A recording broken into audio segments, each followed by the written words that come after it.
Hello and welcome to this first look exploring session as we continue our journey through the York mystery cycle. We have got, we're well into the 20s. We're into the 20s. 26 plays 26 to 28 is the plan to get through today. We don't quite have enough people. It's going to get a little awkward towards the end, but hopefully we're going to at least get the sense across of what's going on and get a sense of how these are flowing. Plays are moving towards the climax now. We're moving towards, in the general direction of the crucifixion. The conspiracy is about to happen any time now. As ever with mystery plays, there's always the risk of some anti-Semitism, and that increases the further into the narrative we go, the closer we get to the crucifixion. There's an awful lot more characters talking about the Jews, which is always a bit odd when there's only one person who isn't Jewish in the entire narrative, and that's Pilate coming up in a moment. So, I say, just be warned for that, and also warned for other interesting elements that may be problematic and unfortunate that we can discuss, hopefully, in a responsible manner. Now, reading today, we have reading Anus, and Thomas today is... Hello, I'm Helen Good. I'm a historian in Hull. Reading Doctor number 2, and Jesus today is... Hi, I'm Eric, and I was about to take a drink, so I shall continue later. Reading Second Soldier, and Andreas today is... Hi, Alan Scott, based in Suffolk. Hopefully my Zoom will not crash again. Fingers crossed, otherwise we're really stuffed. Reading Caiaphas and Peter today is... Briony, Sparrow, actor in Lincolnshire. Reading First Soldier and Jacobus is... Rachael, Nicole, actor in New Jersey. Reading Pilate, Marcelus, and Angel, Third Soldier, and Judeus number 1 and 3. Hopefully, fingers crossed, this will work. Hi, versatile Lois Potter, retired academic in London. Some people get few parts, some people get many parts. Reading Doctor number 1 and Doctor number 3, Janitor, John, Fourth Soldier, and Malcus is... Hello, I'm Lynn. I am a college composition teacher living in the northwestern United States. I particularly like the sounding of Janitor and John for reasons. And I'm your host, Robert Crighton. I would say I'll be reading stage directions, but there are very few stage directions in York. I am primarily reading Judas, as well as Judeus 2 and 4. Hopefully, again, fingers crossed that will work until it all falls apart at the end of play 28. We are, however, going to start with play 26 this session. This is the introductions of the conspiracy, the previous play, which was the a pageant of the entry into Jerusalem. We had lots of people saying how great Jesus was, people with palms, etc. Whereas now we're going to be introduced, I think it's the first time, we're meeting Pilate. And also we're going to be having some on-stage time with Annas and Caiaphas et al. So let's see how that goes.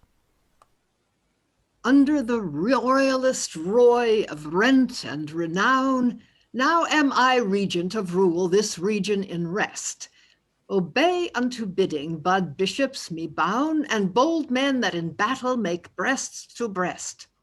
To me be taught is the tent, this tower be gone town, for traitors tight will I taint the truth for to tryst. The dubbing of my dignity may not be done down, neither with duke nor dugapeers my deeds are so dressed. My desire must daily be done with them that are greatest of game, and there again find I but fone, wherefore I shall better their bone. But he that me grieves for a groan, beware, for viscous I am.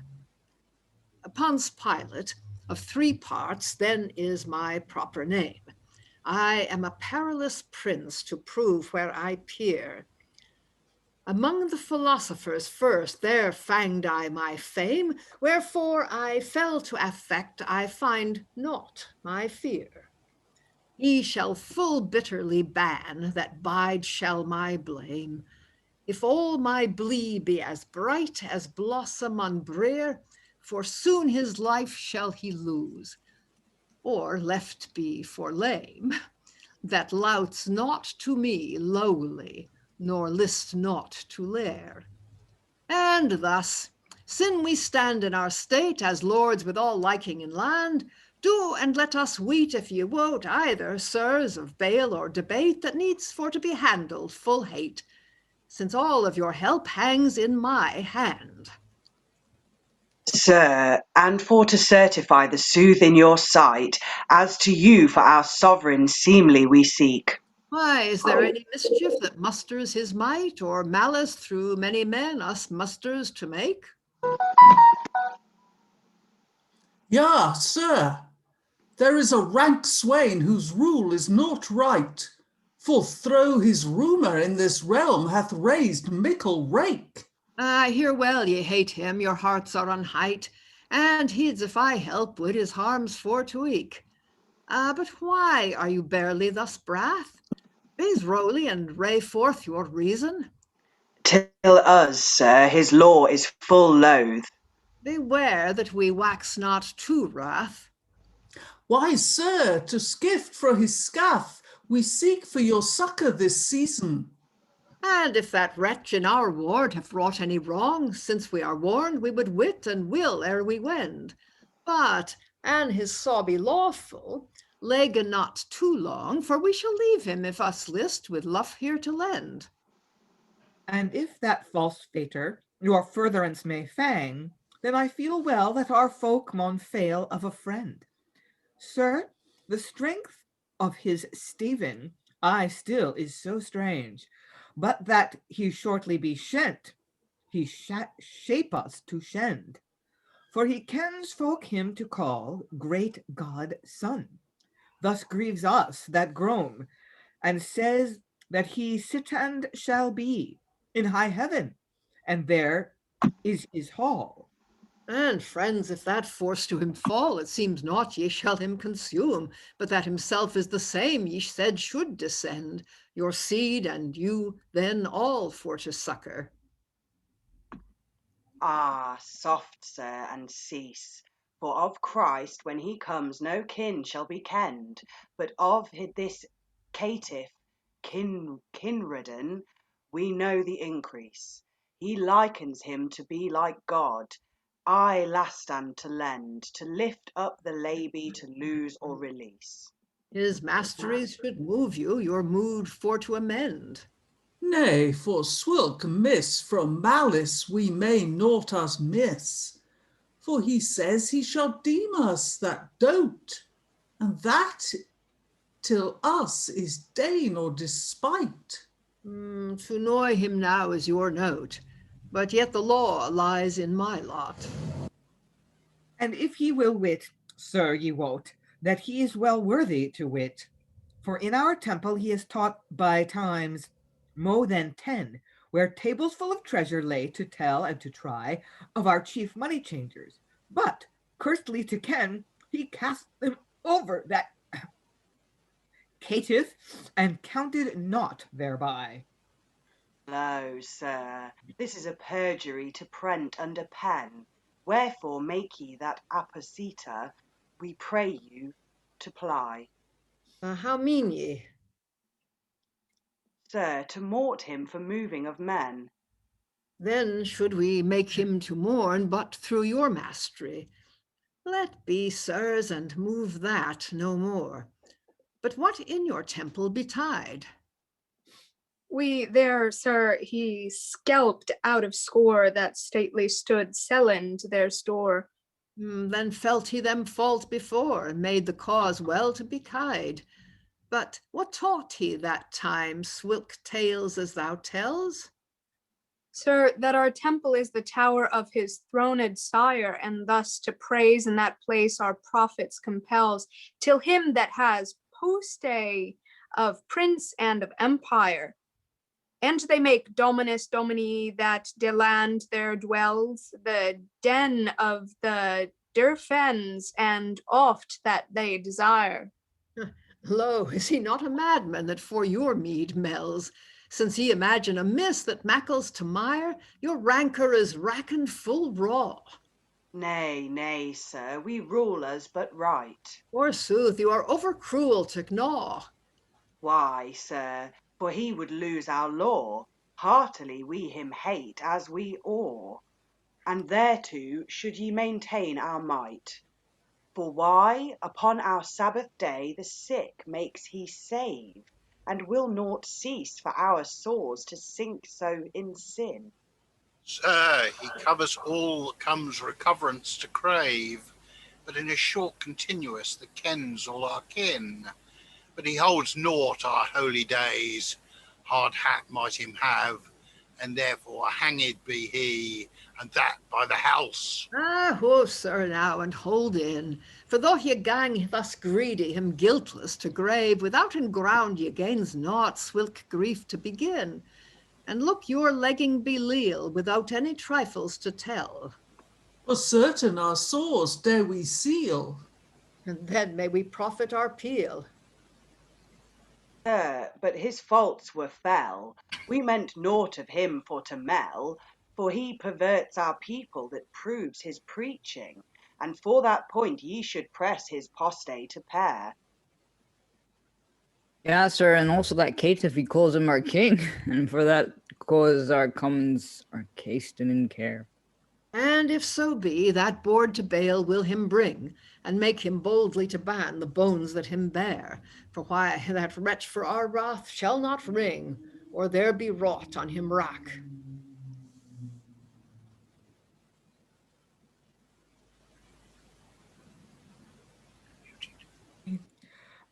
So would it we wear, so would we it wear, for so should ye sustain your seal, and mildly have mind for to make you.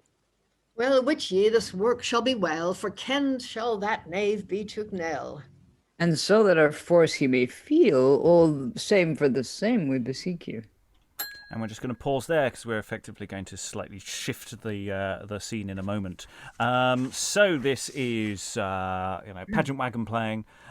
We have relatively confined space apart from the in terms of stage terms, but we also have the street, of course, to play with as well. It's always a matter at this point for everyone sort of getting their teeth in, getting their ear into the medieval, but also starting off with people who play this kind of alliterative games, the people who enter making their boast, where Pilate is doing an interesting job here. It's a different kind of Pilate to a degree that we've looked at in some of the other plays, especially coming in this early into the conspiracy. And we've got this politicking going on between them before they even go for Jesus. You know, this sort of negotiation about, what can be done, and setting up things, and it's a really interesting power play that's going on between them, between their various assistants. It's quite complicated, which, especially starting a session with it, is perhaps not really fair. You almost needed the entry into Jerusalem as a warm-up for this, rather than going in cold. But there's some really nice alliteration. I was definitely enjoying bits, and Pilate making his boast at the beginning, whereas Caiaphas and Annas sort of just sort of sidle in and get on with lobbying for their problem, which Pilate doesn't really want to make it his problem, because that's not necessarily what Pilate wants. Thoughts on the room? Say we've paused midway. There's a lot more to go. Rachael, then Lynn. Who are the Cutlores, the people that sponsored this one, I'm assuming? Oh, the Cutlers. Yes, I can find that out. I will have a gloss on that. I'll go They to make Lynn. cutlery, don't they? Yep. I will. It said yes. They're knives, daggers, etc. Also involved in the arms trade. So, if so, from your domestic all the way up to your saber or something, I don't know. But yes, we've had various metal workers of different kinds sponsoring different pageants as well. So people are metaphorically getting the knives out. No, never mind. Lynn. No, I think that's good. So I haven't done a lot of this type of stuff on here, and I'm not super familiar with the mystery cycles, but those characterization of Pilate surprised me a little bit. I just don't think of him as being so boastful and in love with his own power. Is that, are people more familiar with this genre have thoughts on that? It varies from cycle to cycle. Some have him as a very sort of off, I am a judge, I'm stepping away from this, I don't want to get involved. And sometimes he's a much more active participant in the conspiracy, like here. Lois. Yeah, I was just going to say, I mean, sometimes it really is nothing but I'm the greatest, and sometimes he's, rather sharper, and it depends, I think, partly on which of the four Gospels they're going with, and partly just how sympathetic I think they want to be to the Romans as opposed to the Jews. And yes, and in terms of overall performances, you have this spectrum of the kind of character you're going to be. I mean, we talked about making their boast. We expect a prideful entrance from Herod. We had the other day we were doing Pharaoh again entering, making their boast. So by having Pilate enter this way, they are signalling who they want him to be to a much greater extent. It's sort of there's a bit of a convention here already in place. Alan. Yeah, I must admit, from the construction of the words, I'm thinking that Pilate may well have been played as Broad Yorkshire, given the locus of where the plays were performed, and was, possibly a Mickey take on Alderman. Possibly. I mean, you've got to remember they're all they'll all be Yorkshire, and that's actually to a degree what we're probably doing horribly wrong, which is mostly going for an RP or whatever our local accent is, rather than it makes it a lot easier to say a lot of the time if you're aiming for an accent. But of course, we don't want to upset the North because that would be bad. I will leave it to your own consciences whether you want to attempt accents or not. Apologies can be allowed. Other thoughts before we move on, because we're midway through the pageant.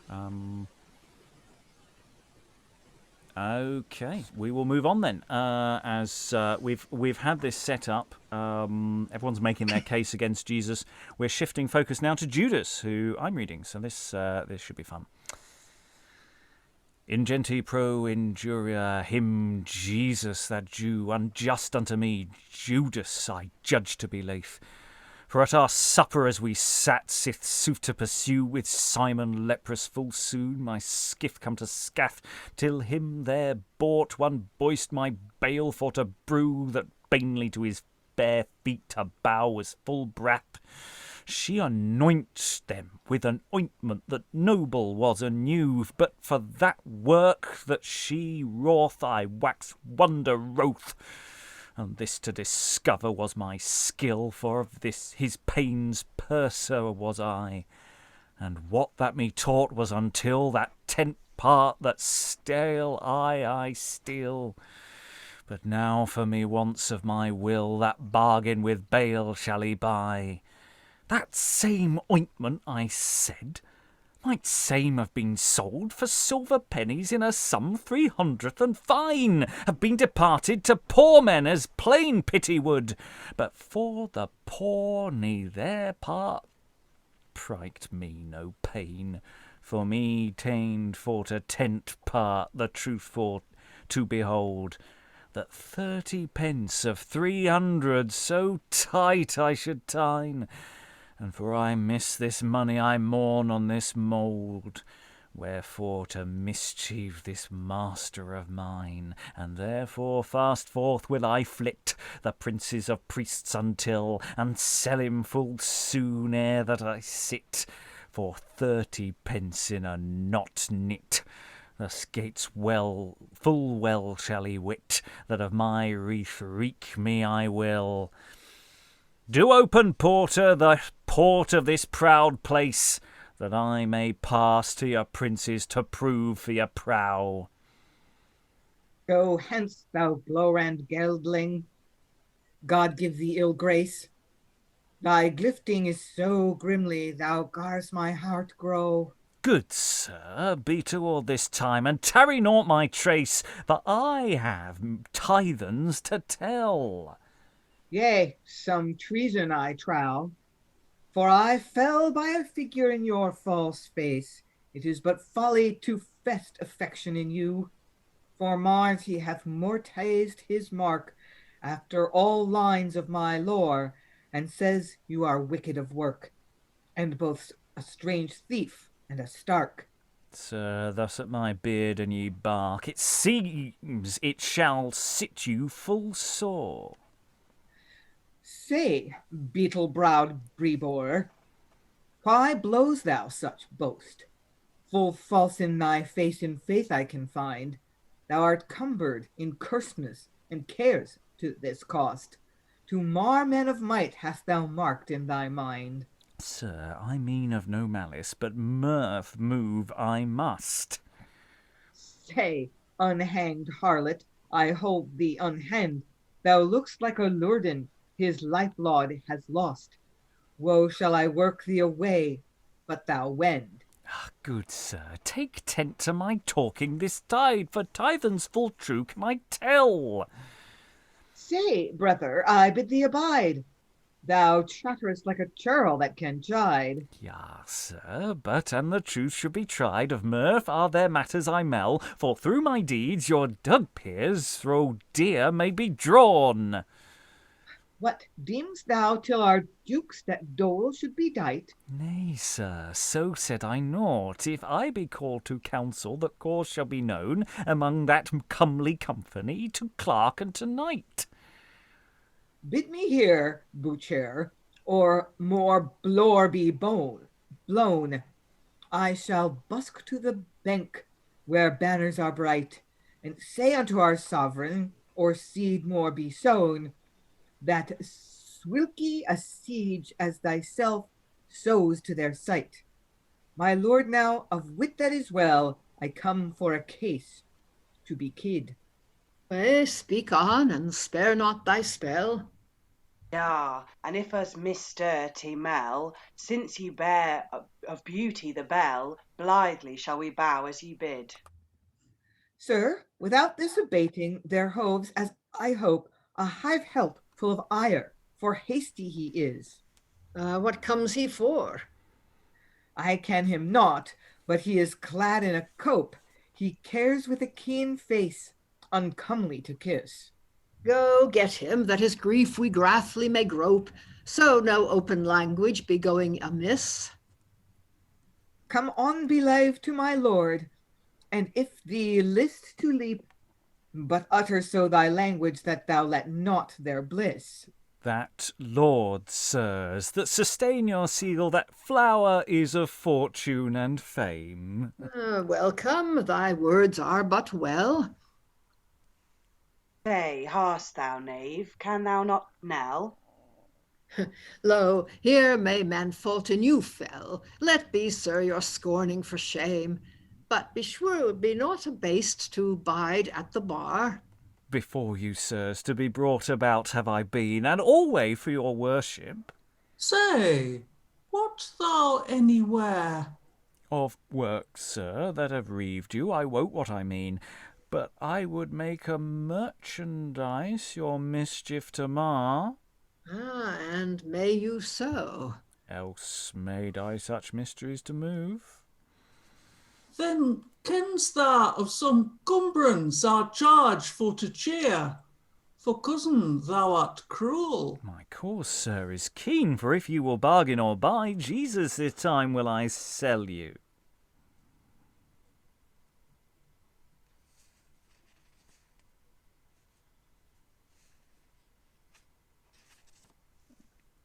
Doctor number 1, please. I'm sorry, where are we? My blessing, son, have thou forth thee. My blessing, son, have thou forth thee. Lo, here is a sport for to spy. And him dare I het you in high, if ye will be toward, I tell you. What hightest thou? Judas Iscariot. Thou art a just man, that will Jesus be justified by our judgment. But how gates bought shall he be? Bid forth thy bargain.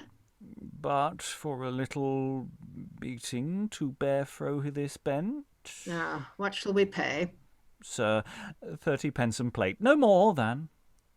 Say, are ye pleased of the price he preases to present? Else contrary, we our conscience conceive sin, we can, that Judas knows him culpable. I call you consent. But Judas, not for to knit, wilt thou to this covenant accord? Ja, at a word. Welcome is it. Take thereof a traitor tight. Now leave, sir. Let no man wet how this Loso likes with his lord. Why, dwells he with that dochard whose deeds hath us droved? That has he done, sir, and does, no doubt, is this day.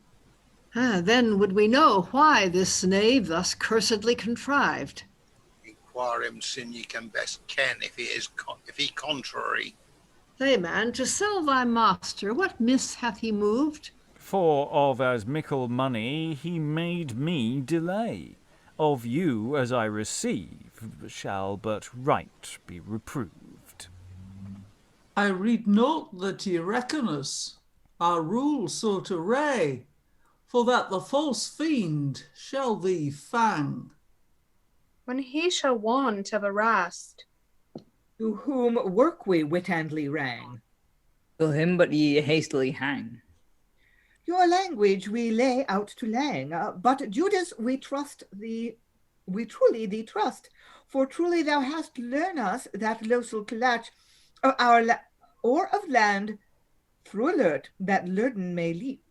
I shall you teach a token him tight for to take, where he is thring and in the thrang withouten any threep. We know him not.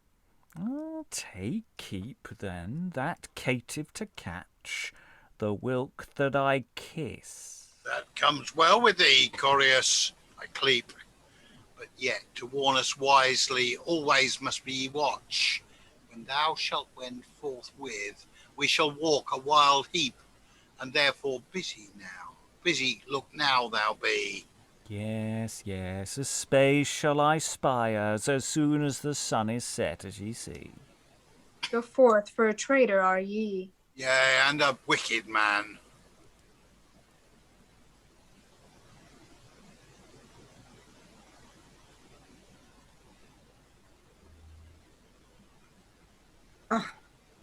Why, what is he?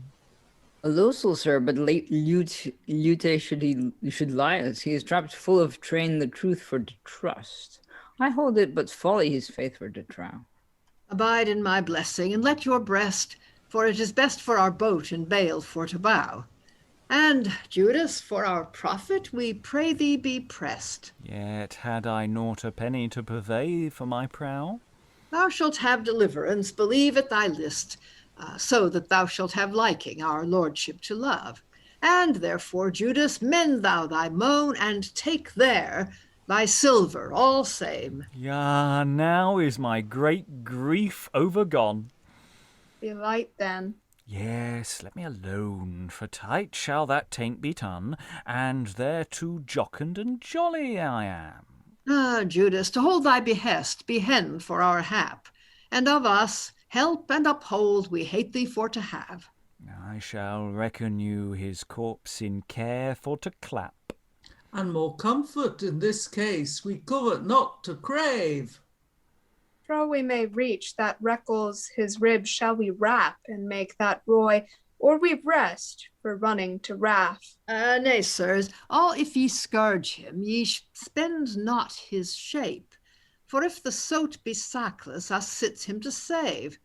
Wherefore, when ye go shall to get him, unto his body brew ye no bale. Our list is for a leaping to let him, but in your sight sound shall we set him. Do flit now forth till ye fet him, with solace all same to your sail. And thus ends that pageant. It's interesting. The soldiers, of course, looking forward to the opportunity here of a bit of violent assault. Pilate saying, Not before I've questioned him, please. That would be nice, or make sure you can't see the bruises. Lois. Yeah, I think I probably got this wrong, but it looked to me as if they were having a sort of sotto voce conversation about whether you could trust Judas at all. I think some of them were saying he looked like a real swine, and Pilate just conversing with them and then switching to Judas and saying, well, we might as well trust him, or he might be useful or something. I'm not sure. I mean, I find this quite difficult to understand myself. It's a tricky one. I mean, it's interesting. I'm not sure how subtle sotto voce they are being, because there's times where it feels like they're actually being quite direct to his face, but it might be depending on which figure is speaking, because I'm not sure the soldiers are that fussed about hiding any dislike of him, or the knights, depending on how you want to translate them. But yeah, nobody likes Judas because you can't trust him because he's betraying someone. And how those conversations function is really interesting. Helen?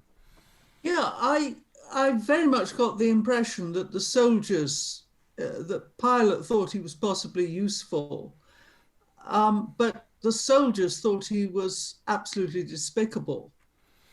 And my impression was that as far as Pilate and co were concerned, 30 pieces of silver was a worthwhile investment in a long shot. Mm. Yeah, if you've got the money to burn. Lynn, then Rachael, then Eric. Yeah, who even is a janitor in this case? Is he like a household servant of Pilate's, or... Because he seems to have a lot to say, either out front or under his breath. It's hard to know about... You're a bad person. Basically, you're a betrayer. I mean, as near as I could figure, he has some pretty negative things to say about Judas, but I don't know. Yeah, but he's also presumably he doesn't, it's just making being a janitor, looking after the door is so much easier if no one knocks. He's kind of a supporter of Pilate's household. And they're obviously in closed session. They don't want anyone coming in, and so I mean, it may be also he just doesn't like the look of Judas, but also it's ruining his day. Helen made the point, I think, in chat. There's the similarity with the porter in some of the Harrowing of Hells as well, where you have. The first person to encounter Jesus doesn't go well. It's the earliest harrowing of hell we've got. Basically, the porter just comes on. Who's knocking at the door? Oh shit!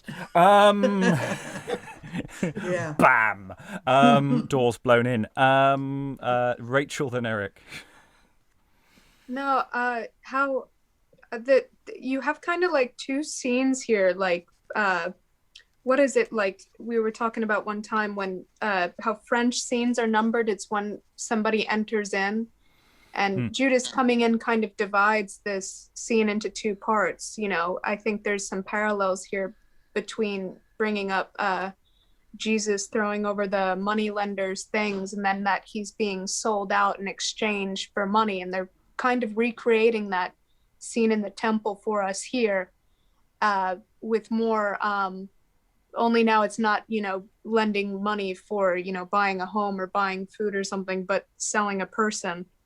And then also I was wondering, like, because these things were done in wagons, is it the chicken or the egg type thing with these mystery cycles and morality plays? Because some of the things that we've had with morality plays, with money being a person, and Judas really talks like a vice figure that we have in some of those morality plays.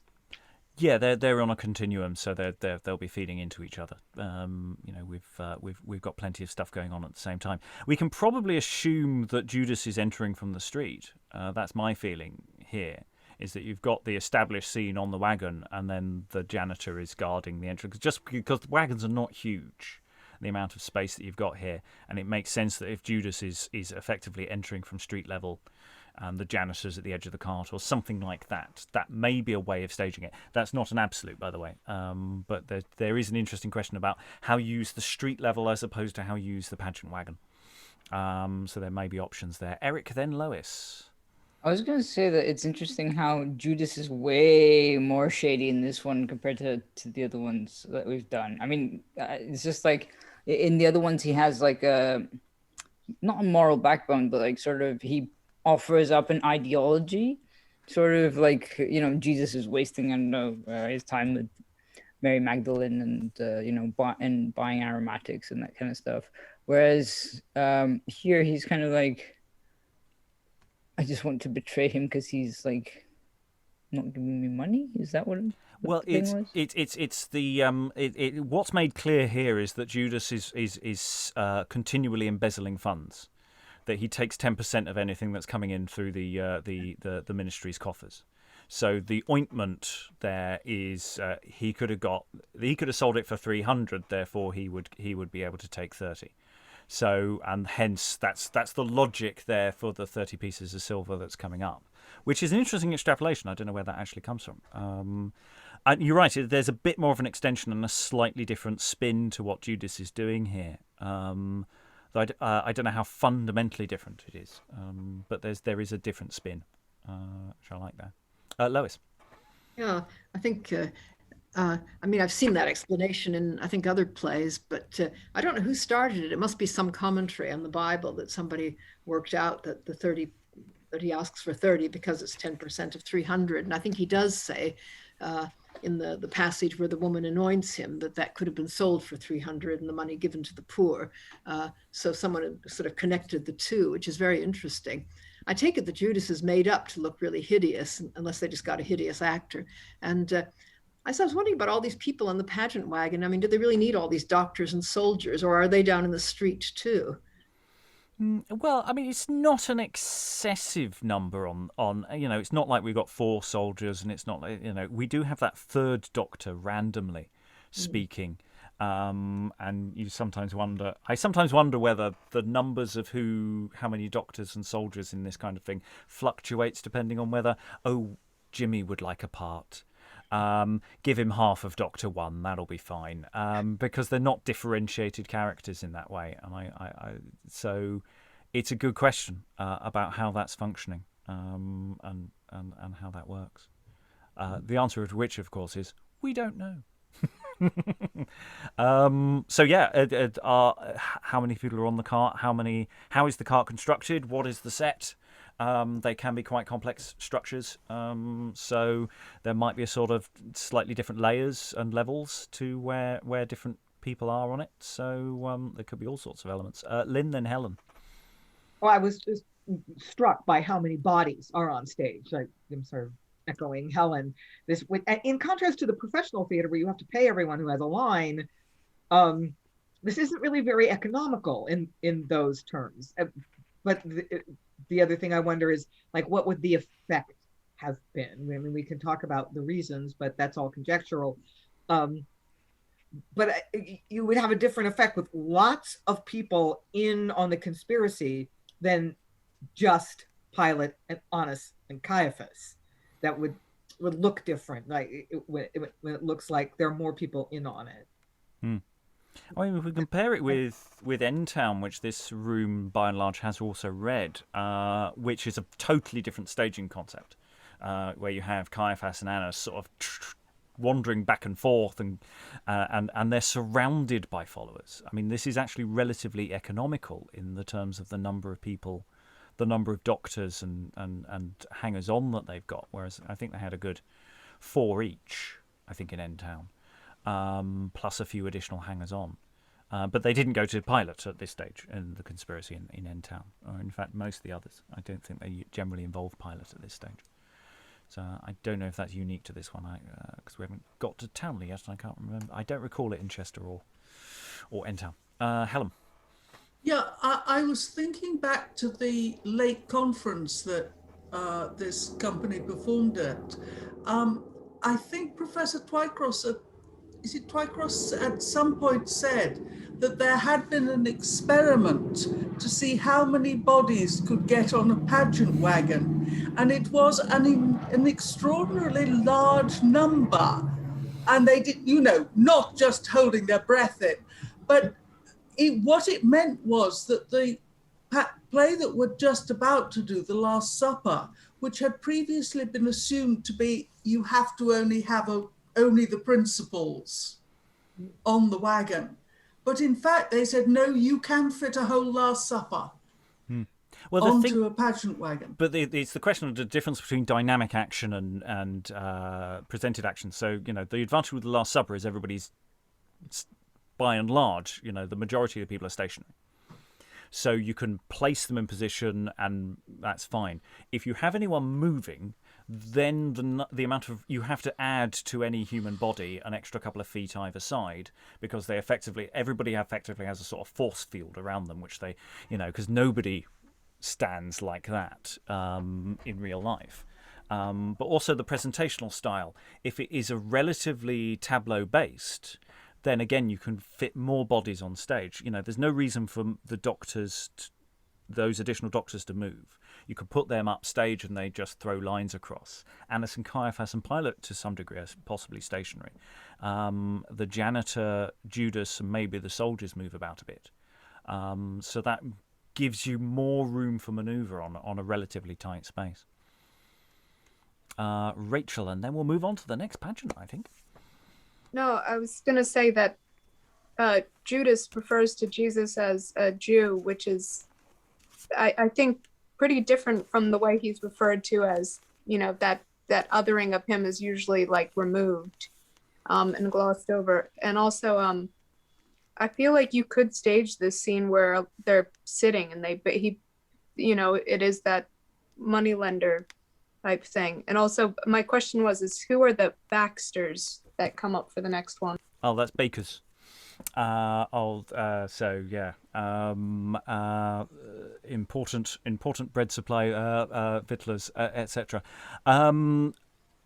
Sorry, what was your first point again? Sorry, I lost it talking about bread. Bread does that to me. I get very distracted. No, that Jesus is a Jew, and they've said that in this, where usually they pretend he's not.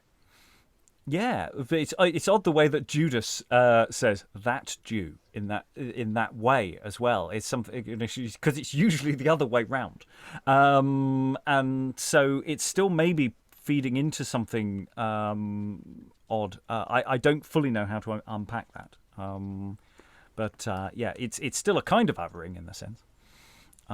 It's just going in a slightly different direction for some reason.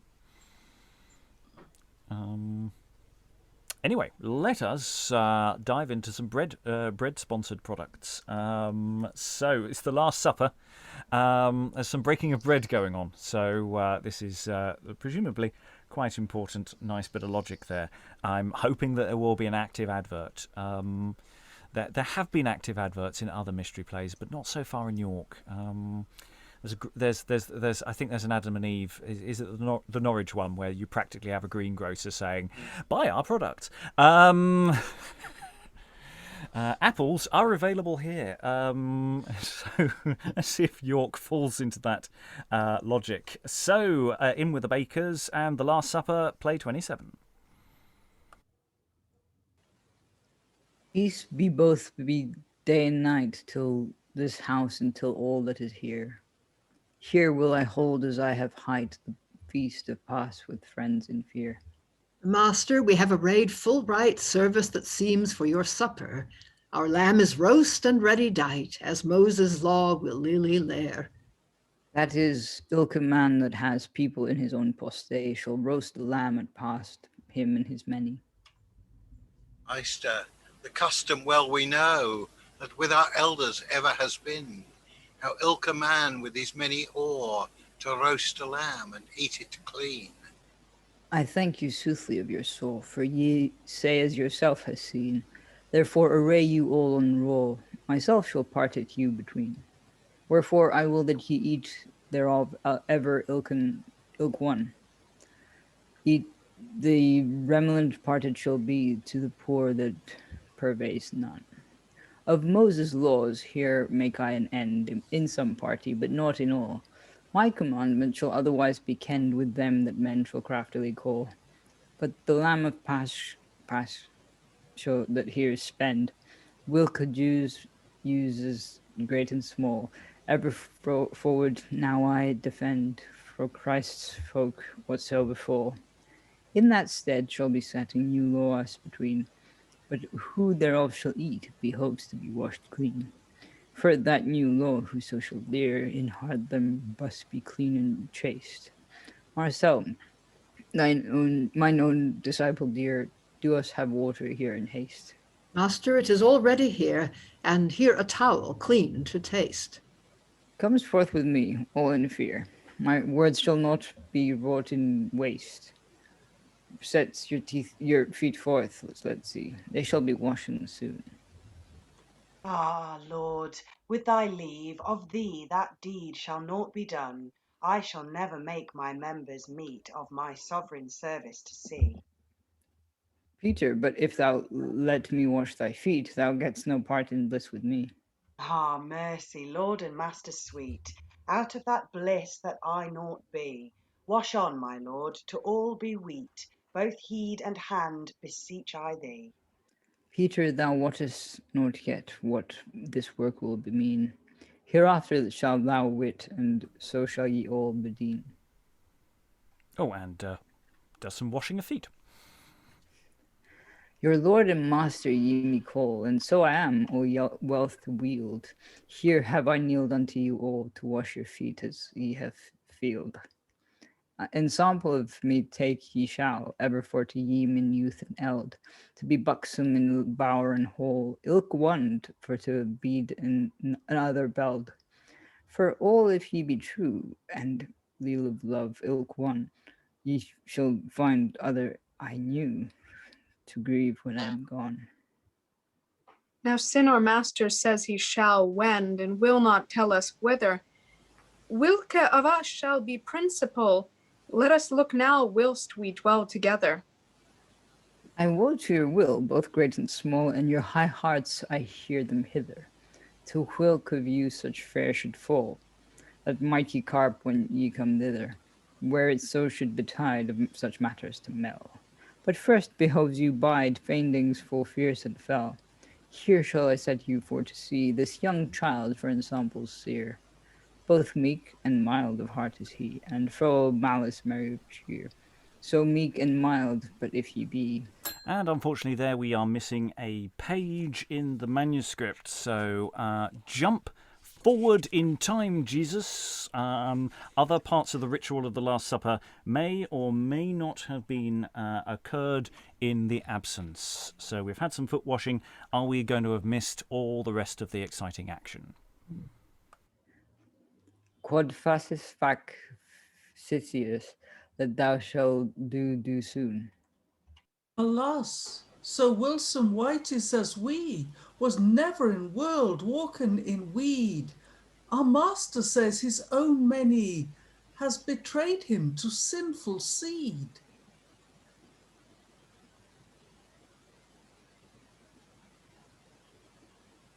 Am I also Jacobus Major? Yes, go for it. Be all the Jacobs. I hope, sin thou sittest next his knee, we pray thee spire him for our speed. Domine, quis est qui tradit te? Lord, who shall do that doleful deed? Alas, our play is past. This false forward is fest. I may no longer last, for bale mine heart my breast. Now is time to me to gang, for here begins noy all of new. My fellows mummels then among, that I should all this bargain brew, and certes they shall naught ween it wrong. To the prince of priests I shall pursue, and they shall leer him other naught long, that all his sores sore shall him rue. I wot there whether he removes with his many ilk one, I shall tell to the Jews, and tight he shall be ta'en. I warn you now, my friends free, cease to their sores that I shall say. The fiend is wroth with you and me, and will you marve that he may. But Peter, I have prayed for thee, so that thou shalt not dread this day. And comfort thou this many, and wisdom when I am gone away. Ah, Lord, where wilt thou lend? I shall lend in that stead, and with thee shall I wend evermore in life and dead. No worldly dread shall me withdraw, that I shall with thee leave and die. Certes, so shall we all on raw. Ellis mickle woe were we worthy. Peter, I say to thee this so, that thou shalt find no fantasy. This ilka night, ere the cocks crow, shalt thou 3 times my name deny, and say thou knew me never, nor know many of mine. Alas, Lord, me will ever be put to endless pine. As you say, so shall it be. Ye needs none other recourse to crave. All that in world is written of me shall be fulfilled for knight or knave. I am the herd, the sheep are ye, and when the herd shall harms have, the flock shall be full fain to flee, and succour seek themselves to save. Ye shall, when I am slain, in great misliking lend, but when I rise again, then shall your mirth be mend. Ye have been bound my bail to beat, therefore your belt I shall be, I be. And for ye did in dry and wet, my commandments in ilka country. The kingdom of heaven you beheat, even as my father has highted me. With ghostly meat there shall we meet, and on 12 sieges sit shall ye. For ye truly took ye in world with me to dwell. There shall ye sit bedeem 12 kinds of Israel. But first ye shall be will of wone, and mo worths than ye of ween. For a time shall come that I be tone, then shall ye turn away with teen, and look that ye have swords ilk one, and whoso haves none you between shall sell his coat and buy him one. Thus bid I that ye do bedeen. Satchels I will ye have, and stones to stint all strife, yourself for to save in lengthening of thy life. Master, ye have swords too, us with to save on side seer. It is enow, ye needs no more, for fro wath shall you were. But rise now up, for we will go, by this our enemies ordained are. My father said it shall be so, his bidding will I not forbear. Look ye lear forth this law as ye have heard of me. All that well will it know, I blessed shall they be. And off they go to the garden. We've lost to say about possibly about a quarter of the text in the middle of it. So we basically miss the breaking of bread and wine. How fully that would be staged is always a bit of a debate, but they would have done something. It's an interesting question of how many feet are washed. Is this the line suggests that he does go round them all, and in other plays they do all the feet, not just one of them. It's a really interesting question actually. How if you engage in an act like that, you can sustain an audience for a surprisingly long period of time. But there are 12 of them, and it's a really interesting question, and especially if you're then doing the bread and the wine as well, and you do all of those, though that doesn't take as long. So it's an interesting question about the ritual side of this. The dialogue is or felt to me quite different. Last time, because we had all the evil characters making their boast, they're really going for the alliteration in a very hard and aggressive way. But this felt a much softer tone. Even Judas, and yes, there was doing a certain amount of alliteration with his sort of aside about I'm off to the priests stuff, didn't feel anywhere near as aggressive as that last one. So it's nice to have variation and dynamics. Helen. Yeah, I thought it was quite interesting that even at this stage they were associating the Last Supper with the Passover, which is something that I thought had been only a later discovery, but no, it's very firmly fixed here. I think it turns up. I think it turns up in most Last Suppers. Yeah.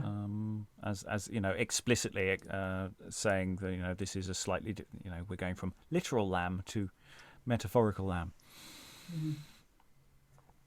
Helen, then Alan, then Lynn, and then No, Eric. I've gone. Oh no, so Rachael I meant. Rachael, then Alan, then... Oh, I don't know. I've lost track. There's so many hands. I'll go to Rachael, then Alan. No, just the breaking of the bread, because it's by the bakers.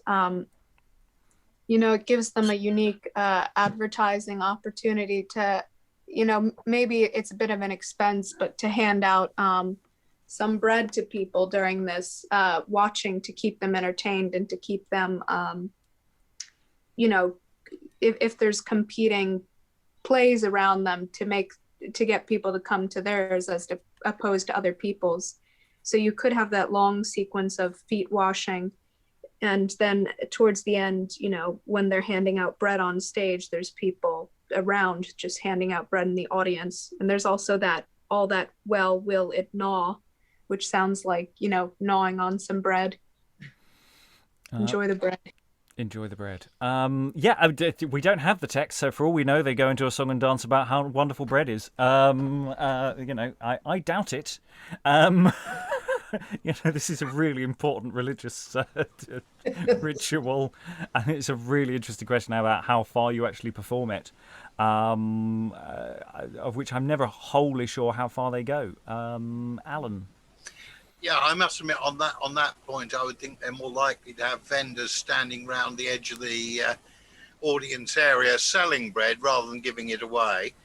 But that may just be my cynicism. But I mean, I've always associated Last Supper as being a part of the Passover routine, and I'm sure that that's from King James Bible and Book of Common Prayer, which I appreciate is slightly later than this anyway. I think the stress on the lamb is the sort of post addition in terms of providing an analogy with the Easter story. Lynn, I think, then Eric, then Helen. Yeah, I was just going to say I'm interested in the characterization of Jesus in this particular rendition of the story. I mean, yeah, I'm preconditioned by modern retellings of the tale, where Judas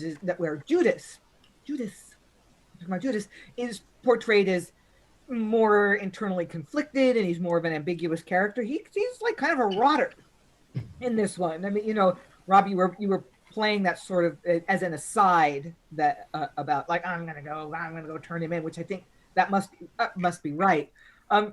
So I'm very curious to see how this plays out, where he does evidently have remorse and hanged himself in the end in despair, because that sort of, oh, I'm doing the wrong thing, I did the wrong thing, is not really being signaled yet.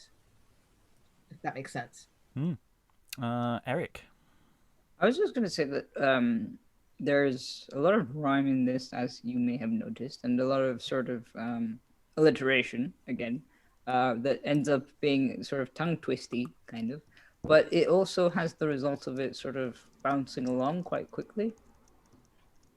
I mean, considering how long the speeches are.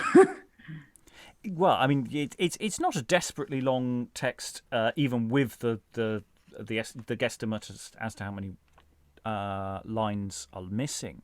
It's certainly not the longest. It's not that long as the Last Supper can drag out. They haven't conflated the Mary Magdalene coming in and stuff that I think N-Town throws into the middle of this. That gets an offstage mention by Judas in the previous play. It's just the blokes, and yeah, it's very efficient. This actually, there's none of this. Again, we have another Last Suppers where was it I'm going to be betrayed. It doesn't go round the whole room. The number of disciples speaking is relatively condensed. We're only getting about half the disciples getting actual dialogue. Maybe they got more in the bit that's missing, but there seems to be there's a core company that gets the dialogue, and then there's people who get the odd line. Yeah, I don't think whoever's playing Thomas is trusted with too much dialogue. Thank you. Helen. Speaking as the person reading Thomas, thank you. I There's a child on the set, I reckoned. I wonder if it was the child with the basin and the towel. But there's definitely a child there. Yes. I mean, he's not talking about a hypothetical child. Yeah, that makes sense, unless it's a call out to the audience. But no, it would make sense that there's someone carrying the water basin. Yeah. Any other thoughts about the Last Supper? As I say, it's a shame we can't really fully assess it because we don't have the middle of it. But yeah, it sort of rattles through relatively inoffensively, and it's a little more approachable. Lois. Yeah, I did wonder where Marcelus comes from, because there's no such disciple, and there may be some tradition in which somebody named Marcelus is hanging around. I'll be curious to see if he reappears. Maybe he's the one renting them the room, or is in charge of the room. Called a disciple.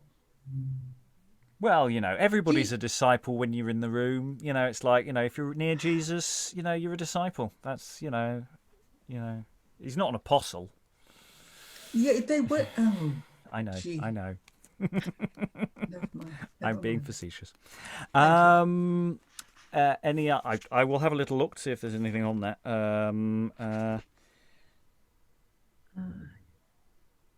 He is a saint, apparently. That a later tradition has decided to identify as an apostle. So yeah, it's an interesting point of random. Oh, Rachel's made a much better one. Could it be Mark? No, it's a later saint or associated saint who, I say, has been added for reasons best known to people, I believe. Or maybe he was a local one. There isn't much of a footnote that I have in front of me. Eric. My question is about the swords. Like, I can understand the sort of, that you will have 12 seats in heaven and so on and so forth. But then Jesus goes, but first you should go off and buy swords. Or is that just like something else that got conflated with swords? No, it's a really good question, because they are anticipating a problem, and it seems slightly odd that Jesus is saying, right, tool up, everyone. Is it literally meaning that? It's a really good question, because it seems a bit odd if it is literal, or whether it's supposed to be meaning something slightly different. I'll go to Lois, then I'll go to Rachael. Yeah, I think it's biblical. I mean, I haven't read these for ages, but I'm pretty sure at least one of the versions has something about take swords, and then I think somebody says we've got two, and he says that'll be enough, maybe. Well, we've only got one ear to chop off, so that's. You're all going to run away anyway, so what's the point? It's a really good question. I will look that up. Rachael. No, if it brings up the swords, if it has a biblical reference, I feel it also fits with the guys that just went before them, the cutlers, maybe bringing in those knives to cut the bread in this scene, and giving a shout out to their fellow guild or something. And then my other question is just for the top of the next cycle is, who are the Cordawanners? Oh, the Cordwainers. We will get to that in just a moment. Just to go to, it is in Luke. It's the business of the swords, and nobody knows why it's there. People have theories, but it's just one of those interesting discontinuities that nobody's really sure about. So the play 28, which we're going to now, Agony in the Garden, is sponsored by the Cordwainers, who make leather footwear primarily. As with all of these guilds, they do other stuff as well. There's always but leather work on the foot variety. Helen, do speak up there. I wouldn't dream of it. No, Thomas is unreliable. No. Go forth and say. I believe that it's pronounced Cordiners. Yeah, I'm not. I just say what I see. That's the shtick I do. I have no idea in this particular instance. Anyway, we will, however, move on into the agony and the betrayal. It's going to get...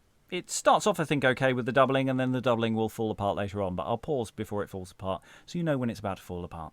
Okay, take it away, Jesus. Disciples are among you. Behold, my disciples that deign is and dear, my flesh dieders and dares for doubt of my deed. Mine enemies will newly be nineful near, with all the might if they may to mar my manheed. But sin ye are forwaked and wandered in weir, look ye set you down wrathfully and rescue I read.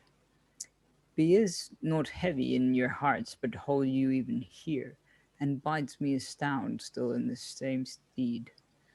Be is witty and wise in your wanding, so that ye be wakened alway, and looks now presently ye pray to my Father that ye fall in no fanding. Yes, Lord, at thy bidding full vainly shall we abide, for thou art boot of our bale and bids for the best. Lord, all our help and our heal that is not to hide, in thee our faith and our food all wholly is fest. What way is he willed in this world wide? Whither is he walked, eastward or west?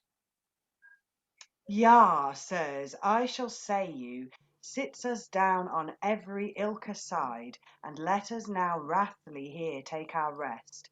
My limbs are heavy as any lead. And I must sleep, down must I lie. In faith, fellows, right so fair I may no longer hold up my heed. Our life of his loyalty, his life shall he lose, unkindly be crucified and nailed to a tree. Vainly of my blessing your even ye unclose, your irony ye unclose, so that ye fall in no fanning for naught that may be, but praise fast. Lord, some prayer thou canst, that somewhat might mirth us or mend us. For all fonding unfaithful thou fiend us, here in this world of life while we last. I shall ken you and comfort you and keep you from care. Ye shall be brought where you well, fro bale unto bliss. Ah, but Lord, and your wills were wit, would we more of this prayer so precious, let us naught miss, we beseech thee. For my fellows and me, all in fair, some prayer that is precious to lair. Unto thy Father unto thy Father that most is of power, some solace of succor to send thee. And yes, there we have another break in the text. Another page is missing. So hopefully we haven't missed too much. I'm sure Jesus has gone away possibly at least once and come back again. He may go away again, and he may have found some people asleep, so he might not be very happy. But I don't know how many times that may have happened in the interim. So, but we've already established the game that's going on here. Jesus speaks at this point. Lois, you want to say something at this point? Yes, I was really puzzled that Peter seems to know what's going to happen. Our life of his loyalty, his life shall he lose, unkindly be crucified and nailed to a tree. Where did he get all that information? Oh, Jesus has been dropping that for ages. I mean, he just keeps saying. I mean, it's surprising that he actually believes it. Usually the point is the disciples are repeatedly told bad things are coming, and then they go, "Oh no, Lord, it will be fine," and they don't internalize it. But also medieval plays just constantly talk about the crucifixion coming. I think Adam and Eve do at some point. You know, it turns up right at the beginning because time is an illusion. Briony. I was just puzzled at that same point, the fact that it says in brackets true. Is that somebody that's added that to the text? No, that was a gloss for loyal, that weird word midway through the line. So it means our life of his truth, his life shall he lose. That was just a little note hit there. Let's see if I have an idea.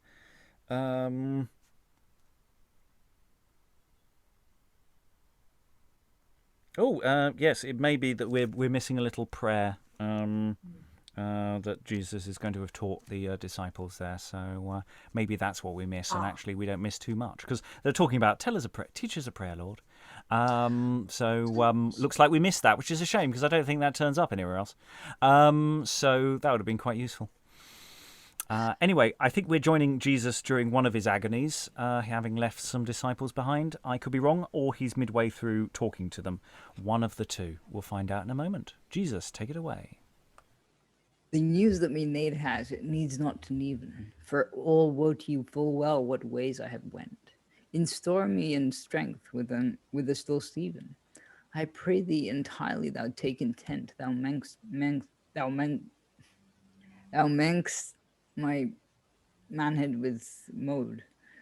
My flesh is full dreadened for dread. For my journeys of my manhead I sweat now both water and blood. These Jews is meant in their mind full of malice, and pretend me to take without any trespass. But Father, as thou wot well, I meant never amiss.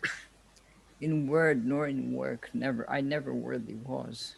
As thou art both of all bale and builder of bliss, and all help and heal in thy hand has. Thou mend'st my manhead, thou mender of miss. And if it be possible, this pain I might I overpass.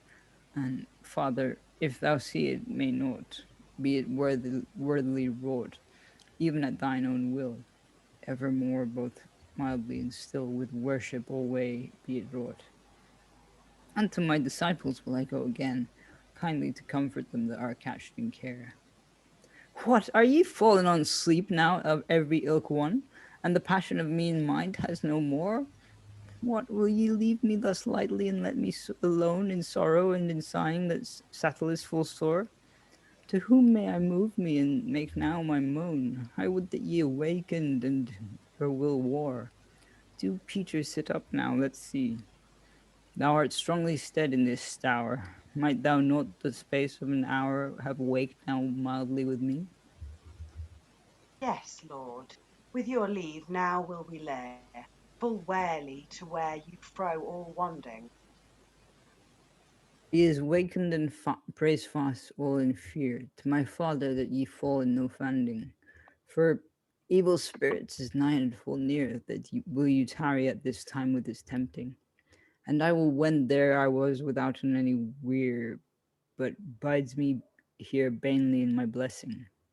Again to the mount I will gang, yet eftsoons where I was here, but look ye catch you no care, for lily I shall not dwell long.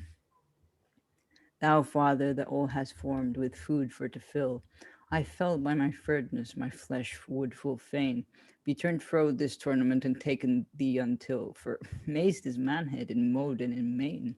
But if thou see soothly that thy son still, withouten surfeit of sin, thus sackles be slain, be it worthily wrought even at thine own will. For Father, at thy bidding I am my buxom and bane. Now whitely again will I wend unto my disciples so dear. What, sleep ye so fast all in fear? I am feared ye one fail of your friend. But yet will I leave you and let you alone, and eftsoons there I was again will I wend. Unto my Father of might now I make my moan. As thou art solver of all sore, some succor me send, the passion they purpose to put me upon. My flesh is full feared, and fain would defend that thy will it be wrought worthily and wone. Have mind of my manhood, my mode for to mend. Some comfort me kith in this case, and Father, I shall deed taste, I will it not defend. Yet if thy wills be spare me a space, and say is falling apart. Yes, it's just a damaged line. Don't worry about that.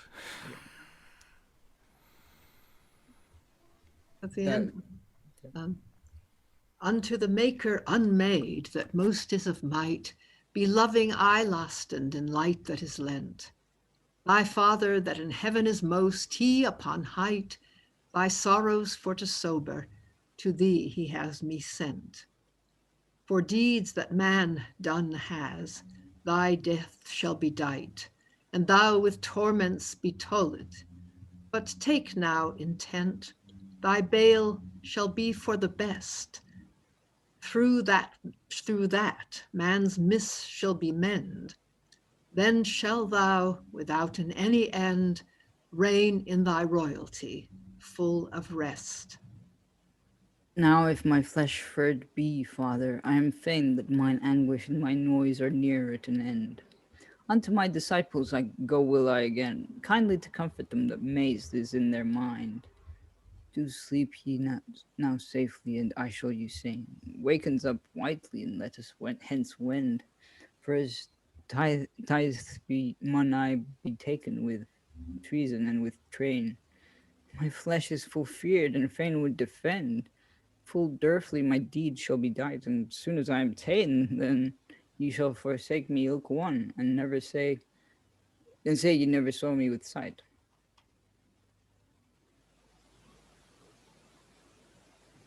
Nay, soothly, I shall never my sovereign forsake, if I should for thee dead darefully here die. Nay, such mobards shall never man us make, erst should we die all at once. Now in faith, fellows, so should I. Yeah, but when time is betide, then men shall me take, for all your heartily heating ye shall hide you in high. Like sheep that were scared away shall ye shake. There shall none of you be bold to bide me than by. Nay, soothly, whilst I may veil thee, I shall wear thee and wake thee, and if all other forsake thee, I shall never faintly defail thee. Ah, Peter, of swilk boasting I read thou let be, for all the keen carping full keenly I know. For feared of mine enemies that thou shalt soon deny me, thrice yet full throwly ere the cocks crow. For feared of my foemen full fain be for to flee, and for great doubt of thy deed to withdraw. And there we're going to pause because we're about to change location. So, yes, Jesus has done a certain amount of agony. I think we may have missed a bit of agony, but maybe agony part 1. I think there's usually 2 or 3 of them. But he's being consoled, sort of, by an angel.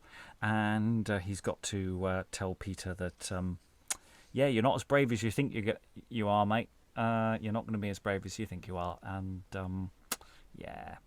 You'll learn. Thoughts about this so far, Briony? So earlier on, when Jesus told Peter that he would deny all knowledge of him 3 times and all that, Peter doesn't argue at all and try and say, "Oh no, I will." Doesn't try and argue with that. But here he is trying to argue and say, "Oh no, I won't. I'll be right there by your side, Lord." Kind of, just yeah. Well, yeah, I mean, that's the thing is, though these plays are all, in a sense, part of a unit, they are also produced by individual guilds and individual groups. So there may be discontinuities between each pageant or minor ones. So if they touch upon the same ground, they don't always follow precisely how the events went earlier. So the fact that they've already had this conversation in a previous pageant doesn't fundamentally matter. There isn't an absolute continuity, because quite often you get repetition of the same events, or they talk about the same events several times, because repetition is good. But yeah, it's a good point. There are these discontinuities. Lois, I then was Eric. thinking the other reason for repetition might be, I don't suppose everybody actually saw every pageant. I remember when I went to the Wakefield cycle, I think there were 3 different locations where the carts stopped. So you could see things at one and then go and have a cup of tea and then run and catch up, with the ones you'd missed at a different station. But people probably did just disappear during parts of it. And there are advantages that certainly some elements of the Townley manuscript has previously in the Bible introductions to quite a few of the pageants on that text. That really does go into. Have you missed the last 6 pageants? Let me tell you everything that's happened previously. God was very cross, and So that's an interesting point, actually. Why these things turn up in these plays is, yes, an expectation that maybe you need a fill-in if you skipped the last few pageants or you haven't caught everything. And that's a really interesting actual point that feeds into what we were doing last night with Townley. So that's really good. Who did I say was next? I'm sure I said someone. Eric. I was just going to say that Jesus seems a little more insecure in this one. Like, I'm nobody. I just Father, or, to God, he's kind of like, you're glorious. You've made everything. And yet I'm here supposed to sacrifice myself when I'm basically nobody. And then at some point he starts to sort of, I don't know, it's just sort of a lot more, not whiny necessarily, although I would be tempted to call him whiny. But yeah, it kind of is very very terrified of what's about to happen compared to other cycles, I think. Well, I don't know in terms of comparison with the other cycles, but I think it's interesting that it does seem to be a slightly different interpretation from Jesus from just the last play that we did. That there's a different sense of what's happening. Which is not unpsychological. I mean, if we want to think about it in those terms, that he's much closer to the point where he's going to get arrested. It's one thing to be very calm while you're all sitting around having dinner and washing feet. It's another to be sitting waiting for that moment to arrive. But yes, once again we get that trope of these Jews was meant in their mind full of malice. These phrases which just leap out and leave us very uncomfortable all the way through. Any other thoughts anyone wants to throw in? Because obviously we still have more text to do, and it's going to get harder to do in a moment. The next sequence should be fine, and then we're going to get to a point where everybody's talking at the same time. Okay, let's fly off to a different location, which raises all sorts of interesting questions about how you stage this particular pageant on a single wagon, as we now go back to Anna and Caiaphas, who we haven't seen since the last pageant. Judas will be turning up. Also, 4 soldiers who hopefully don't talk at the same time as anyone else, but also additional Jewish figures, Jews 1, 2, 3, and later on, very later on, number 4. So yeah, let's see how this goes. Sir Caiaphas, of your counsel do soon let us now see, for lately it longs us to look unto our laws, and therefore, sir, prestly I pray you, since that we are of counsel ilk one, that Jesus that traitor were ta'en, do so let's see, sir, I pray you. Certain, sir, and soon shall I say you, I would ween by my wit this work would be well. Let us justly us doom till Judas the gent, for he kens his dignities full duly ilka deal. Yea, and best wot I warrant what ways that he is went. Now this was wisely said, as ever I have seal. And sir, to your saying I sadly will assent. Therefore, take us of our knights that is steadfast as steel, and let Judas go lead them believe where that he last lent.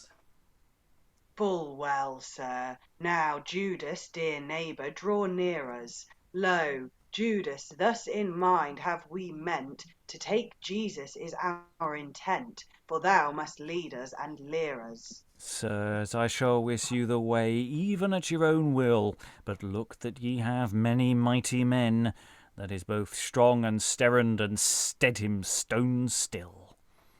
Yes, Judas, but by what knowledge shall we that course ken? Sirs, a tokening in this time I shall tell you until, but looks by your luty no life ye him len.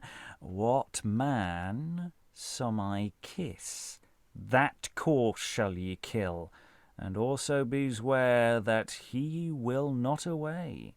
I shrew you all then. Why, nay, Judas, we purpose the page shall not pass. Sir Knights, in high. Lord, we are here. Calls forth your fellows in fear, and goes justly with gentle Judas. Come, fellows, by your faith, come forth all fast, and carps with sore Caiaphas he commands me to call. For him all his life that loves to be last. Go we hence then in high, and haste us to the hall. Lord, of your will worthily would I wit what wast. Take Jesus, that sauntrel, all same that ye shall. Lord, to that purpose I would that we paced. Yeah, but look that he be armed well all. The most gentle of the jury shall guide you. Yea, and every ilke knight in degree, both armed and harnessed ye be, to beld you and vainly go bide you. Yeah, and therefore, Sir Caiaphas, ye high you, your worship ye win in this case, as ye are a lord, most lovesome of lyre, under Sir Pilate that lives in this empire, yon segger that calls himself a sire, with treasure and teen shall we taste him. Of yon losel his bale shall he brew. Do trots on for that traitor apace, in haste. Now, sirs, sin ye say my power is most best, and has all this work thus to work at my will, now certainly I think not to rest, but solemnly your will to fulfill right soon. Full tight the traitor shall be ta'en. Sirs, knights, ye hie you ilk one, for in certain the losel shall be slain. Sir Anna, I pray you have done. Full ready tight I shall be bound this journey for to go till, as ye are a lord of great renown, ye spare him not to spill. The devil him speed. Go we with our knights in fear. Lo, they are arrayed and armed clear. Sir knights, look ye be full good cheer. Where you see him, on him take heed. Good tent to him, Lord, shall we take. He shall ban the time that he was born. All his kin shall come too late. He shall not scape withouten scorn from us in fear. We shall him seek both even and morn, early and late, with full good cheer is our intent. Sty nor street we shall spare none, field nor town, thus have we meant, and boon in cord. Malcus. Aye, and I should be reward, and right as well worthy were, lo, for I bear light for my lord. Ah, sir, of your speech let us speed a space, and of our speech spare. And Judas, go fand thou before, and wisely thou wist them the way, for soothly soon shall we say, to make him to mar us no more. And we'll just pause because we're about to go back to Jesus, and this is where we're all going to be talking at the same time. I think in practical terms, it's strange because we have these Judeus 1, 2, 3, and 4. We also have the soldiers, and they seem to be effectively the same roles, but they are distinguished differently in the text, and they do follow on from one another. So I'm very confused as to what's going on there, unless we're having a distinction between, say, the Roman soldiery and the Jewish religious police, and it's a joint operation, or just there's something strange going on with the manuscript. I don't want to speculate on that yet. Let's see how it functions for the rest, or doesn't function for the rest. Good luck, everyone, as we try and complete this with everybody effectively talking at the same time.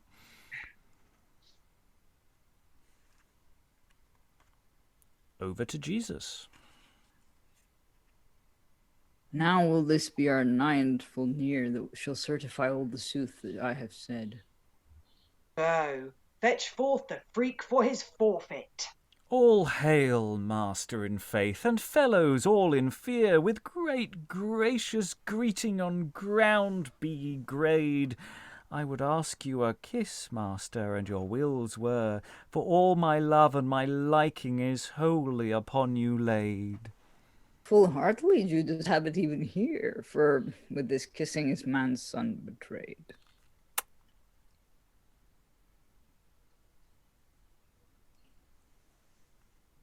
Way, stand, traitor, I tell thee for ta'en. Way, do knights go fall on before. Yes, master, move thou no more, but lightly let us alone. Alas, we are lost for leam of this light. Say ye here, whom seek ye? Do say me, let's see. Yeah, oh, one Jesus of Nazareth, I hope that he hight. Behold all hitherward, lo, here, I'm here. And, dastard, so darfly thy deed shall be dight, I will no more be abashed for bleck of thy blee. Way out, I am mazed almost in main and in might. And I am afeared by my faith, and fain would I flee, for such a sight have I not seen. This leam, it leamed so light, I saw never such a sight. Me marvels what it may mean. Whom seek ye all same, yet I say? One Jesus of Nazareth, him would we nigh now. And I'm he, soothly. And that shall I assay, for thou shalt die, dastard, since that it is thou. And I shall fand be my faith thee for to flay. Here with a lush lurden I shall thee allow. We out, all my divers are done. Nay, traitor, but truly I shall thrap thee, I trow. Peace, Peter, I bid thee, mal thee not, nor move thee no more. For wit thou well, in my wills were, I might have power great plenty of angels full many to muster my might. Fourthly, put up thy sword full goodly again. For he that takes vengeance, all rulers shall be right, with purgance and vengeance that voids in vain. Though man that is thus dereed and dolefully diet, come hither to me savely, and I shall thee sane. In the name of my Father that in heaven is most dight, of thy hurts be thou whole in hide and in hain. Through virtue thy veins be at veil. What ill hail, I hope that I be whole. Now show him this time that gives tale to touch thee for thy travail. Do, fellows, by your faith let us fang on in fear, for I have on this wine. And I have a look on him now. How, fellows, draw near. Yes, by the bones that this bear, this board shall he ban. Even like a thief heinously hurl me here. I taught you in your temple, why took ye me not then? Now haves meekness on mold all his power. Do, lay your hands behive on this Blorden. We have hold this hawk in thy hands. Why, yes, fellows, by my faith he is fast. Oh, unto Sir Caiaphas I would that he passen. Farewell for Iwis, we will wenden. Actually, that didn't go disastrously wrong, actually. The clashing was not too bad. There was, I think, only one clash, and that was, yeah. Is there a sort of strange light motif, that they're being blinded by his brilliance at that point, which I don't think I've come across in any of the other gardens. Lois? It is in one of the Gospels. Again, something where they all fall on their faces or something. It happens a couple of times. He says, "Whom seek ye?" or something, and I think they tell him, and he says, "I am he," and they all collapse. It's weird. It happens several times, but I think it's only in one of the versions. I say, I don't think it turns up in dramatisation, but they're very often. But that's presumably because it's a bit of a sod stage. Light effects are quite difficult when you're doing open air theatre, but not impossible because we do have other examples. Obviously, we have two miracles. The ear removal it's barely even sort of hinted at in the dialogue as it comes. It could almost not be there. I think it is there, but in others you usually have someone saying me ear, or something like that, and then the healing, and it doesn't really crop up in very clear dialogue form. How are we feeling about those soldiers and the Judeuses 1, 2, 3, and 4?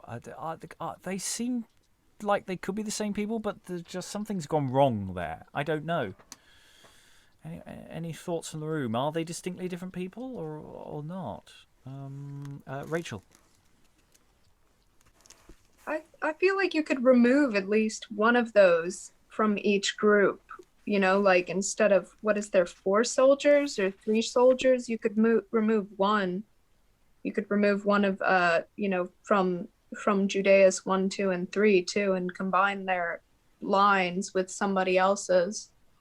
Well, Judeus 4 only says 2 lines. It's literally right at the end. It's odd. It's a very odd system, but it doesn't quite work to just say that they are exactly the same because of the way it's written out. Because you've got Judeus 1 and First Soldier right after each other, so they seem to be distinguished. I think in performance you could easily get it down to 4. I think to reduce those numbers happily, because I don't think they signify anything particularly else. Lynn.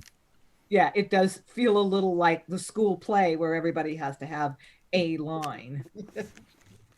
Yes, maybe it's missions creep. Maybe it started off as just 4 soldiers, and then by the time it got into the register, there was another 4 people. Oh, you can be due number 1. That's how it'll work. And yeah, it's just expanded. But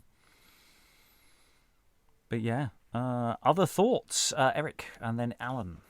I was going to say that it's interesting how this bit, because it's quite a long play, for this part of, at least it feels like it's long.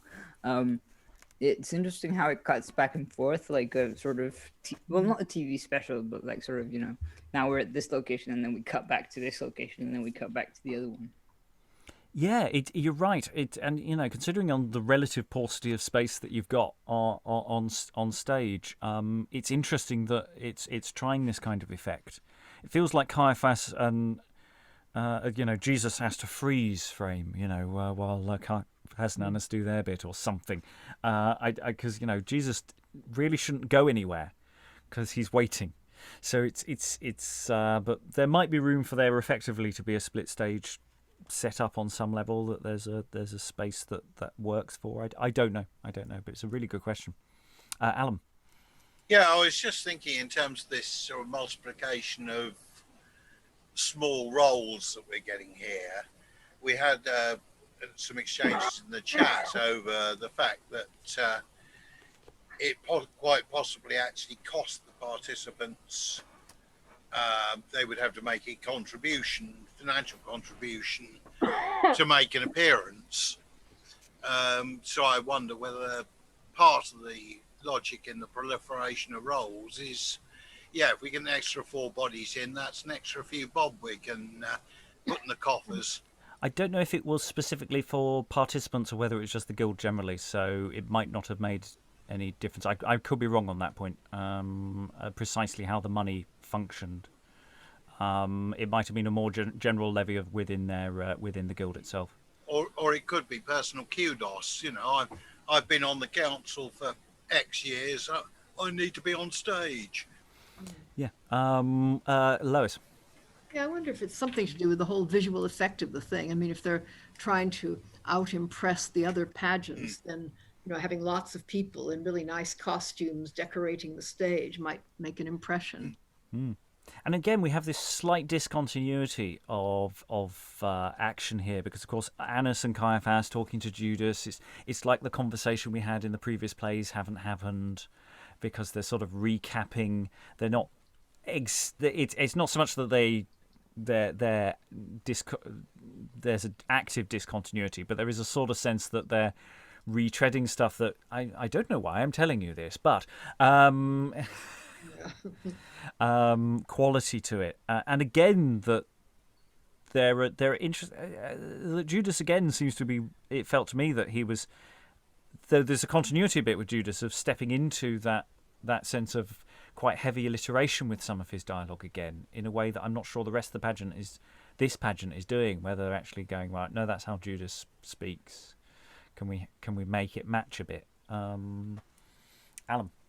Yeah, but Jesus also got quite some fairly heavy doses of alliteration. As well. Yeah, it's a very light thing. There's going to be plenty of alliteration all over the shop, but maybe there is a continuity or that occasionally pops in, but it could just be accidental. Other thoughts about the garden? This situation that we're in at the moment. It doesn't look good for Jesus. Just saying. Yeah, bad things might be happening. Might be coming. Good thing they brought knives.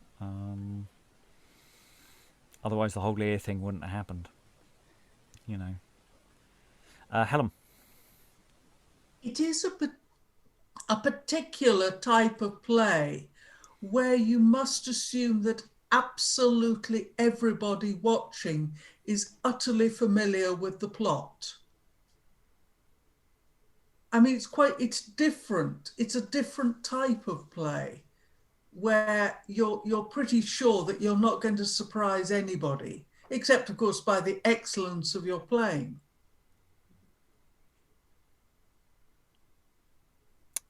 Other thoughts? Hmm. I don't always reply. You know, add my thoughts to things. I just sometimes just collect people's thoughts. Sometimes I just have nothing to say. I know I vamp here. I'm just vamping. That's all I'm really doing. I'm just to cover between when somebody else says something. Eric. I was just wondering about, because, you know, we talk about knives and swords and stuff, and, well, like, Peter goes to attack Malcus, who's, like, sort of, you know, basically trying to arrest Jesus, and then Jesus goes, yeah, stop, but then also put up thy sword, so mixed messages? Or is that just me? I'll come quietly, Governor. It's a fair cop. Let me hear your ear while I'm here at it. Just weird, sort of like it's like not turning on a dime, but sort of, you know, just. Well, that's one of the problems with only having the dialogue, because of course that's the other thing is, you know, a lot of this is much clearer with action. You know, if you're doing an ear lopping off, you know, you get a chance to see it. There may be all sorts of other stuff going on here. We haven't talked about music this session. You know, there's no reason why elements of this don't involve music. You know, we've got an angel turning up. I'm surely there's a music cue to go with an angel turning up, because angels always carry around a personal choir. That's how they work. Offstage chorus, hiding underneath the cart. Yeah, there's all sorts of options, and yeah, that question of a display as well. Annas and Caiaphas probably have some really, really gorgeous cloth involved in their costuming. Pilate probably looks fab. And all of those elements, whereas to contrast with the relative simplicity of the disciples. Okay, we're going to go into final thoughts now about these pageants overall. Obviously, they're part of an event, but they are individual. They have a continuity with each other, but also allow for reasonable areas of discontinuity. We're doing pageants 26 to 28 today. We're going to be doing more across the rest of the week, but also obviously there's a previous 25 of which many people in this room haven't been here for, but some of you have, or for similar things. Comparing and contrasting with other mystery plays you may have done is also absolutely valid and cool. And on that note, as Alan has done most of the mystery work, any final thoughts from you, Alan? Yeah, I must admit, coming into this one at this point is interesting, because I'd actually worked with the two that I've been involved with before, which is Chester and Endtown. I've basically been there pretty well throughout, with occasional gaps. I did find it quite tricky in some ways to get into the way that the language works, because it is subtly different. And as we've discussed earlier, it probably does have elements of regional dialect or inflection in it, which is difficult to do for those of us who don't have the appropriate local accent. As you say, I think it's probably a verbal scaffold for an awful lot of action, a lot of movement going on. And we've talked in other plays about the proliferation of dumb shows, but I think there would be an awful lot of dumb show going on behind this. Or tableau. I mean, that there is this visual element to it that, say, yes, we're missing. We just almost have no stage directions at all in York, so we have to infer them. There's a play world that we're not seeing. Helen, you've been here for I think you've been here for all of the York, because you've been sidestepping into the evenings. In terms of continuity and discontinuity, how are you finding York so far? Well, compared to the other Townley end town, I didn't do Chester. I find it's far more difficult to read, even for someone who is native to Yorkshire. And I think I would really like at some time, perhaps in the future, to read a text like this that is slightly more modernized, because one of the problems that I think the company is having here is that we don't actually understand what we're saying some of the time, and it isn't conducive to putting on a decent performance. I really feel either a gloss down the side, or some slight modernization, some slightly more further modernization, just so that we can get a handle on what we're trying to say. It's because we're reading cold. Yeah, in case the audience doesn't know. Oh, absolutely. I mean, there are a whole host of practical reasons why none of those things are happening. But the only advice I can ever give is don't worry about what they mean. Just go for the effect of the sound. And hope for the best. I have no idea what I'm saying when I'm saying it, and because that's how it functions, and that there's effectively a sound thing that you have to tune in. One of the big problems with glossing anything that's like this is the radical difference in meaning that words have in different contexts. And that's one of the problems of trying to latch onto. People keep asking in the chat, what does this word mean? And I say, well, you have to tell me what the sentence it's in, because otherwise it may mean two radically different things, or in fact 4 or 5 radically different things. And actually, it's a big task further down the line of just getting the shape of things. But everyone's I thought done very well. That's why we continue and persevere. It is that thing almost you want to just settle down and just do this and not do anything else, because otherwise clicking in and clicking out of it is really, really hard. Eric, final thoughts. You've been here for a fair number of these as well. Yeah, I was going to say, I think my accent is getting better, and then it's like, no, it doesn't. It just gets worse. I was going to say that it's interesting how, like, a lot of, what do you call it, especially the longer speeches where, well, Jesus, Judas, Caiaphas, like, you've got sort of, you kind of know where the thought changes, because either the shorter line before or the indented, I don't know if that's authentic. I mean, Dan is not here to talk about this, but you kind of can spot where the thought changes, like when Jesus goes, yes, I will pray to my Father now, and then I will go back to, my friends, and then, why are you not even awake? Why are you, kind of, you can tell who he's talking to just by the way the line is set out.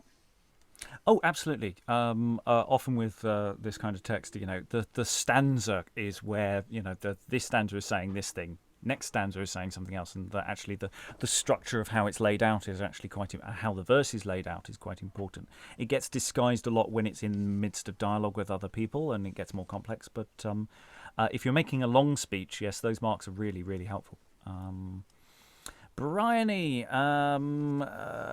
coming in cold to this mystery cycle. How was Caiaphas for you in comparison? Because you've met other Caiaphases in N Town. Yeah, I'm trying to remember, because my memory is rubbish, and I'm reading so many different things at the moment that they kind of meld a bit. But I don't know, the language in this is really not just challenging, but quite beautiful, all over the place. Really, really nice, enjoyable to say, and it sounds nice on the ear, and it just, there were some difficult bits with knowing what words were supposed to mean and what they were supposed to say and stuff with the spellings and things, but I don't remember the N Town ones being this lovely with all the alliteration, and I don't know, I just forgot There's a different dynamic power to this verse than N-Town. N-Town was felt more plot orientated because it was an expansive. It wasn't just here is a pageant, here is a pageant, here is a pageant. It was two shows. So it was able to do something that's quite different to this. And the pure power of just the sound of those words. Lynn, any final thoughts? Yeah, like others, I have really been struggling with the language, and that's as a big language nerd, that's hard for me. I've been looking at this line that Malcus has, like, for several minutes, and I finally figured out what I was saying. What ill hail I hope that I be whole. Now shrew him this time that gives tale to touch thee for thy travail. So beshrew him, curse anybody who wants to harm you.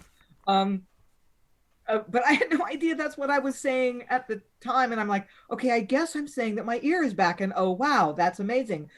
I'm having a really hard time because I feel like I'm not up to the task. But I also agree with Briony. There are moments that are really very moving, and the verse reinforces that, particularly, I think, Jesus' speeches. I just think that's a very moving and a surprisingly human situation where I don't want to do this. I'm human enough that I know that I don't want to suffer, but I know it's what I have to do, not as I will, but as you will. I think that's a very moving moment in this narrative, and this version, I think, does a lovely job of portraying that. So I don't know. I'm very conflicted about how I feel about this whole experiment. Rachael, final thoughts? Same as everybody else. That I really like the first two of these, but the language is so dense and so different over these past, couple hundred years that some of this was hard to decipher, and I was losing a lot of it. The part that Lynn just said about the ear coming off, every time we brought up an ear, I was so confused because I had not heard a single thing about an ear in this text. This was a little less problematic so far than I thought it would be, compared to where we were with some of the N-Town plays, I think, around this point. I'm sure tomorrow will slap me in the face with that, but today it was a little tame. But I still do have that one part, and it's in the Bible too, so it's not just these plays, but when it's the Jewish people getting together and saying, kill him, I think that's like the Bible equating like the oppressed and the oppressor holding the same amount of guilt for oppression and othering. But these were pretty chill overall. Lois, any final thoughts? I don't know. I've seen the York cycle a few times too, like Helen, and but that's of course cut as well as modernized to a large extent. And I've taught Chaucer, I've taught medieval literature, but I still find this very difficult. And but as people have been saying, it's sometimes quite nice just to go for the sound of it and hope that it means something to somebody. So I can tell my agent that if he's still thinking of me for Hedda Gabler, don't judge me by this performance. Yeah, from Caiaphas to Hedda Gabler. It's okay. We will be returning as Jesus next time is going to go for trial before various peoples across the week. We're in the pre-court sequences, as it were. We will return next time when hopefully we will have got more into that alliteration vibe. All that remains is thank all the wonderful readers. Thank you very much, everyone, and goodbye. A keen face uncomely to kiss.